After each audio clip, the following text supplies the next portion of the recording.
जय श्री राम। दर्शकों, मैं आज याज्ञवल्क्य जी के द्वारा जो भरद्वाज जिसे कहते हैं श्री रामचंद्र की कथा, मैं वो आज प्रस्तुत करती हूँ। अगर गलती हुई तो क्षमा कीजिएगा।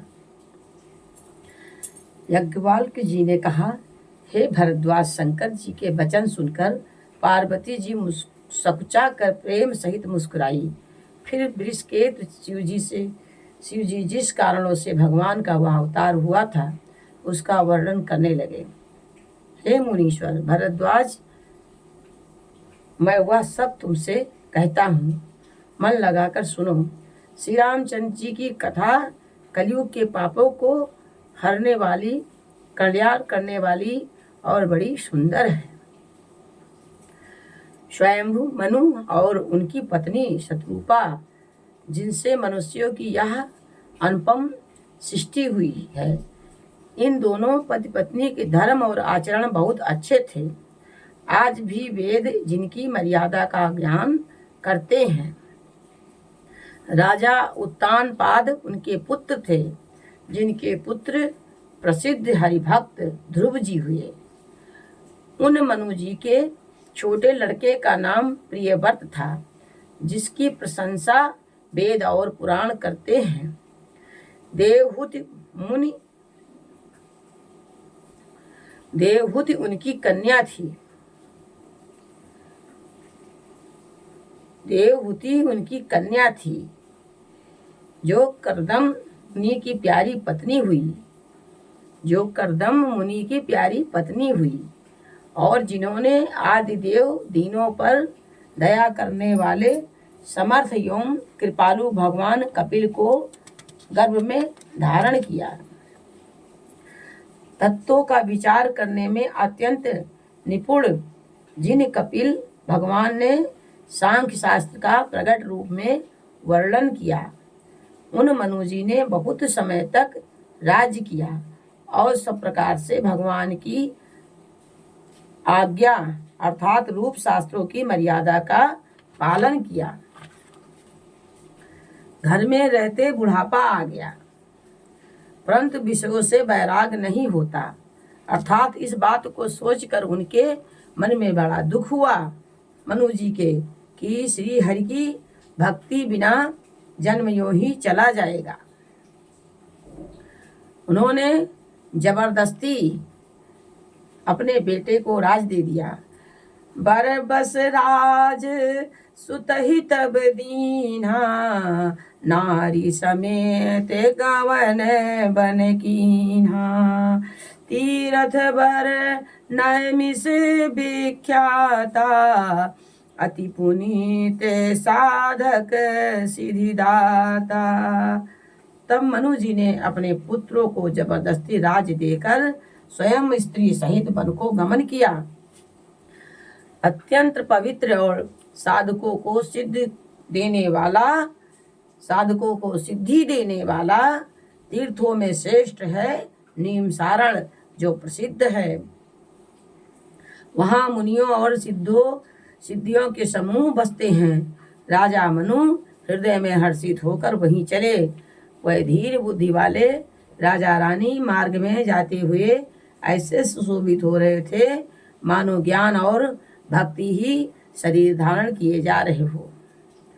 पहुँचे जाई धेनुमति धीरा, पहुँचे जाई धेनुमति तीरा। हरसि नहाने निर्मल नीरा, आए मिलन सिद्ध मुनि ज्ञानी। धर्म धुरंधर नृप ऋषि जानी। चलते चलते वे गोमती के किनारे जा पहुँचे। हर्षित होकर उन्होंने निर्मल जल में स्नान किया। उनको धर्म धुरंधर राज श्री जानकर सिद्ध और ज्ञानी मुनि उनसे मिलने आए। जहाँ जहाँ सुंदर तीर्थ थे, मुनियों ने आदर पूर्वक सभी तीर्थ उनको करा दिए। उनका शरीर दुर्बल हो गया था। वह मुनियों जैसे वस्त्र धारण करते थे और संतों के समाज में नित्य पुराण सुनते थे। द्वादश मंत्र ओम नमो भगवते वासुदेवाय का प्रेम सहित जप करते थे। मनु और शत्रुपा जी भगवान वासुदेव के चरण कमलों में उन राजा रानी का मन बहुत ही लग गया। वे साग फल और कंद का आहार करते थे और सच्चिदानंद ब्रह्म का स्मरण करते थे। फिर वह श्री हरि के लिए तप करने लगे और मूल फल को त्याग कर केवल जल के आधार पर रहने लगे। हृदय में निरंतर यही अभिलाषा हुआ करती कि हम कैसे उन परम प्रभु को आंखों से देखें जो निर्गुण, अखंड, अनंत और अनादि हैं और परमार्थवादी, ब्रह्मज्ञानी, तत्ववेता लोग जिनका चिंतन किया करते हैं, जिन्हें वेद नेति नेति अर्थात या भी नहीं कहकर निरूपण करते हैं, जो आनंद स्वरूप, उपाधि रहित और अनुपम हैं, एवं जिनके अंश से अनेकों शिव, ब्रह्म और विष्णु भगवान प्रकट होते हैं। ऐसे महान प्रभु भी सेवक के बस में हैं। भक्तों के लिए दिव्य लीला विग्रह धारण करते हैं। यदि वेदों में यह वचन सत्य कहा है तो हमारी अभिलाषा भी अवश्य पूरी होगी। यही विधि बीते बरस 60 सहस बारी आहार, सम्मत सप्त सहस्त्र पुनि रहे समीर यधार। इस प्रकार जल का आहार करके तप करते 6000 वर्ष बीत गए। फिर 7000 वर्ष वह वायु के आधार पर रहे। 10,000 वर्ष तक उन्होंने वायु का आधार भी छोड़ दिया। दोनों एक पैर से खड़े रहे। उनका अपार तप देखकर ब्रह्मा, विष्णु और शिव जी कई बार मनु जी के पास आए। उन्होंने इन्हें अनेक प्रकार से ललचाया और कहा कि कुछ वर मांगो, पर ये परम धैर्यवान राजा रानी अपने तप से किसी के डिगाए नहीं डिगे। यद्यपि उनका शरीर हड्डियों का ढांचा मात्र रह गया था, फिर भी उनके मन में जरा भी पीड़ा नहीं थी। सर्वज्ञ प्रभु ने अनन्य गति वाले तपस्वी राजा रानी को निज दास जाना। तब परम गंभीर और कृपा रूपी अमृत से सनी हुई या आकाशवाणी हुई कि वर मांगो। मुर्दे को भी जिला देने वाली या सुंदर वाणी कानों के छिद्रों से होकर जब हृदय में आई, तब राजा रानी के शरीर ऐसे सुंदर और हिष्ट पुष्ट हो गए मानो अभी घर से आए हैं। श्रवण सुधा समूह वचन सुनी पुलक प्रफुल्लित गाथ, बोले मनु करी दंडवत प्रेम ना हृदय समात। कानों में अमृत के समान लगने वाली वचन सुनते ही उनका शरीर पुलकित और प्रफुल्लित हो गया। तब मनु जी दंडवत करके बोले, प्रेम हृदय में समाता न था। हे प्रभु सुनिए, आप सेवकों के लिए कल्प वृक्ष और कामधेनु हैं। आपकी चरण रज की ब्रह्मा, विष्णु और शिव जी भी वंदना करते हैं। आप सेवा करने में सुलभ हैं तथा सब सुखों के देने वाले हैं। आप शरणागत के रक्षक और जड़ चेतन के स्वामी हैं। जौ अनाथ हित हम परने हूँ, तो प्रसन्न होई यह वर देहु। जो स्वरूप बस शिव मन माही, जही कारण मुनि जतन कराही। मनु जी कहते हैं, हे अनाथों का कल्याण करने वाले प्रभु, यदि हम लोगों पर आपका स्नेह है तो प्रसन्न होकर यह वर दीजिए कि आपका जो स्वरूप शिव जी के मन में बसता है और जिसकी प्राप्ति के लिए मुनि लोग यत्न करते हैं, जो काकभुसुंड के मन रूपी मानसरोवर में विहार करने वाला हंस है, सगुण और निर्गुण कहकर वेद जिसकी प्रशंसा करते हैं। हे शरणागत के दुख मिटाने वाले प्रभु, मेरी कृपा कीजिए, ऐसी कृपा कीजिए कि हम उसी स्वरूप को नेत्र भरकर देखें। दंपति बचन परम प्रिय लागे, मृदुल विनीत प्रेम रस पागे। भक्त बचल प्रभु कर कृपा निधाना, भक्त बचल प्रभु कृपा निधाना। विश्वास प्रगटे भगवाना। राजा रानी के कोमल विनय युक्त और प्रेम रस में पगे हुए वचन भगवान को बहुत ही प्रिय लगे। भक्त वत्सल कृपा निधान संपूर्ण विश्व के निवास स्थान या समस्त विश्वों में व्यापक सर्वसमर्थ भगवान प्रकट हो गए। जय हो प्रभु। नील सरोरुह नीलमणि, नील नीरधर श्याम। लाजहि तन शोभा निरख, कोटि कोटि सतकाम। भगवान के नील कमल, नीलमणि और नीले जल युक्त मेघ के समान कोयल प्रकाशमय, कोमल प्रकाशमय और सरस श्याम वर्ण चिन्मय शरीर की शोभा देखकर करोड़ों कामदेव भी लजा जाते हैं। उनका मुख शरद पूर्णिमा के चंद्रमा के समान छवि की सीमा स्वरूप था। गाल और ठोड़ी बहुत सुंदर थे।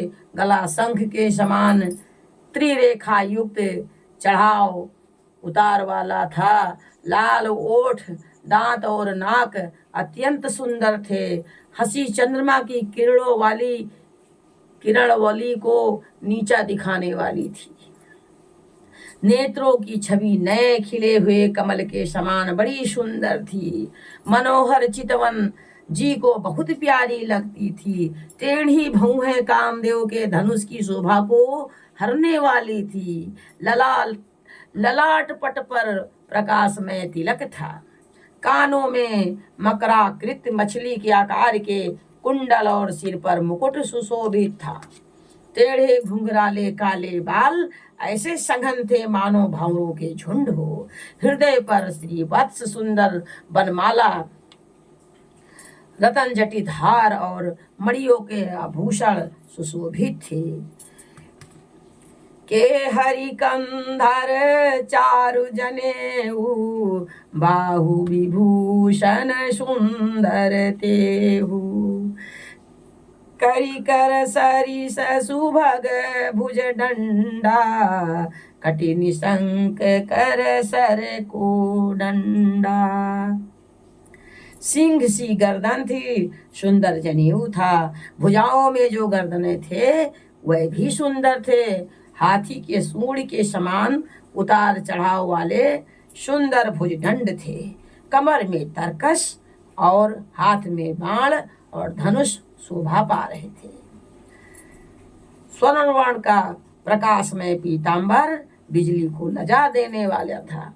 पेट पर सुंदर 3 रेखाएं त्रिपली थी। नाभि ऐसी मनोहर थी मानो यमुना जी के भंवरों की छवि को छीन लेती हूँ। पदराजी उबरन नहीं जाही, मुनि मन मधुप बसही जन माही। वाम भाग शोभति अनुकूला, आदि शक्ति छवि निधि जगमूला। जिनमें मुनियों के मन रूपी भंवरे बसते हैं। भगवान के उन चरण कमलों का तो वर्णन ही नहीं किया जा सकता। भगवान के बाएं भाग में सदा अनुकूल रहने वाली शोभा की राशि, जगत की मूल कारण रूपा आदि शक्ति श्री जानकी जी सुशोभित है। जय हो जय हो। जिनके अंश से गुणों की खान अगणित लक्ष्मी, पार्वती और ब्रह्माणी त्रिदेवों की शक्तियां उत्पन्न होती हैं तथा जिनकी भौं के इशारे से ही जगत की रचना हो जाती है, वही भगवान की स्वरूपा शक्ति श्री सीता जी श्री रामचंद्र जी के बाईं ओर स्थित हैं। जय हो जगदम्बिका मैया, जय हो। शोभा के समुद्र श्री हरि के रूप को देखकर मनु शतरूपा नेत्रों के पट रोके हुए एक टक स्तंभ रह गए। उस अनुपम रूप को वे आदर सहित देख रहे थे और देखते देखते अघाते ही नहीं थे। आनंद के अधिक बस में हो जाने के कारण उन्हें अपने देह की सुध भूल गई। जय हो। वे हाथों से भगवान के चरण पकड़कर दंड की तरह यानी डंडे की भांति सीधे भूमि पर गिर पड़े। कृपा की राशि प्रभु ने अपने कर कमलों से उनके मस्तक का स्पर्श किया और उन्हें तुरंत ही उठा लिया। फिर कृपा निधान भगवान बोले, मुझे अत्यंत प्रसन्न जानकर और बड़ा भारी दान मानकर जो मन को भाए वही वर मांग लो। मैं तुम लोगों से बहुत प्रसन्न हूँ। बड़ा भारी दानी मानकर जो मन को भाए वही वर मांग लो, ये प्रभु ने कहा। सुनी प्रभु बचन जोरी जुग पानी, धरी धीरज बोली मृदु माँ बानी, धरी धीरज बोली मृदु बानी। नाथ देखी पद कमल तुम्हारे, अब पूरे सब काम हमारे। प्रभु के वचन सुनकर दोनों हाथ जोड़कर मनु और शतरूपा और धीरज धरकर राजा ने कोमल वाणी कही, हे नाथ, आपके चरण कमलों को देखकर अब हमारी सारी मन कामनाएं पूरी हो गई हैं। एक लालसा है, उसका पूरा होना सहज भी है और अत्यंत कठिन भी, इसी से उसे कहते नहीं बनता। हे स्वामी, आपके लिए तो उसका पूरा करना बहुत सहज है, पर मुझे अपनी कृपणता यानी दीनता के कारण वह अत्यंत कठिन मालूम होती है। जैसे कोई दरिद्र कल्पवृक्ष को पाकर भी अधिक द्रव्य मांगने में संकोच करता है क्योंकि वह उसके प्रभाव को नहीं जानता, वैसे ही मेरे हृदय में संशय हो रहा है। सो तुम जानहु अंतर्यामी, पुरवहु मोर मनोरथ स्वामी। सकुच बिहाई मांगू नृप मोही, मोरे नहीं अदेई कछु तोही। हे स्वामी, आप अंतर्यामी हैं। मनु और शत्रुपा जी ने कहा, हे स्वामी, आप अंतर्यामी हैं, इसलिए उसे जानते ही हैं। मेरा वह मनोरथ पूरा कीजिए। भगवान ने कहा, हे राजन, संकोच छोड़कर मुझसे मांगो, तुम्हें ना दे सकूं ऐसा मेरे पास कुछ भी नहीं है। दानी शिरोमणि कृपा निधि, नाथ कहो सती भाव। चाहूं तुम्हें समान सुत, प्रभु सन कवन दुराव। राजा ने कहा, हे दानियों के शिरोमणि, हे कृपा निधान, हे नाथ, मैं अपने मन का सच्चा भाव कहता हूँ कि मैं आपके समान पुत्र चाहता हूँ। प्रभु से भला क्या छिपाना है। राजा की प्रीति देखकर और उनके अमूल्य वचन सुनकर कृपा निधान भगवान बोले, ऐसा ही हो। हे राजन, मैं अपने समान दूसरा कहाँ जाकर खोजूं, अतः स्वयं ही आकर तुम्हारा पुत्र बनूंगा।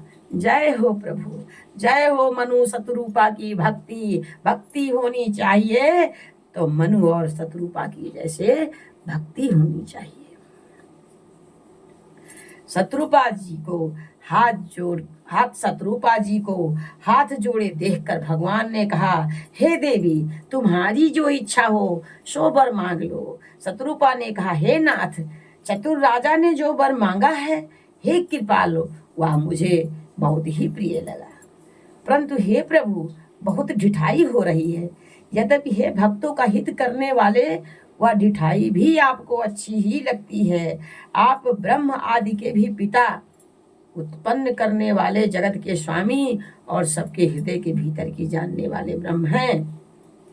ऐसा समझने पर मन में संदेह होता है, फिर भी प्रभु ने जो कहा वही प्रमाण सत्य है। मैं तो यह मानती हूँ कि हे नाथ, आपके जो निज जन हैं, वह जो अलौकिक अखंड सुख पाते हैं और जिस परम गति को प्राप्त होते हैं, हे प्रभु, वही सुख, वही गति, वही भक्ति, वही अपने चरणों में प्रेम, वही ज्ञान और वही रहन सहन कृपया करके हमें दीजिए। रानी की कोमल गुण और मनोहर श्रेष्ठ वाक्य की रचना सुनकर कृपा के समुद्र भगवान कोमल वचन बोले, तुम्हारे मन में जो कुछ इच्छा है वह सब मैंने तुमको दिया, इसमें कोई संदेह ना समझना। हे माता, मेरी कृपा से तुम्हारा अलौकिक ज्ञान कभी नष्ट ना होगा। तब मनु ने भगवान के चरणों की वंदना करके फिर कहा, हे प्रभु, मेरी एक विनती और है। आपके चरणों में मेरी वैसे ही प्रीत हो जैसे पुत्र के लिए पिता की होती है, चाहे मुझे कोई बड़ा भारी मूर्ख ही क्यों ना कहे। जैसे मणि के बिना सांप और जल के बिना मछली नहीं रह सकती, वैसे ही मेरा जीवन आपके अधीन रहे प्रभु, आपके बिना ना रह सकूं। ऐसा वर मांग कर राजा भगवान के चरण पकड़ लिए। जय हो। तब दया के निधान भगवान ने, ऐसा ही हो, अब तुम मेरी आज्ञा मानकर देवराज इंद्र की राजधानी अमरावती में जाकर वास करो। जय हो प्रभु। हे तात, वहां स्वर्ग के बहुत से भोग भोग कर कुछ काल बीत जाने पर तुम अवध के राजा होंगे, तब मैं तुम्हारा पुत्र बनूंगा। जय हो हरि जी की। बोलो सियावर रामचंद्र की जय। हर हर महादेव। बोलो वीर बजरंग बली की जय। बोलो सरस्वती मैया की जय।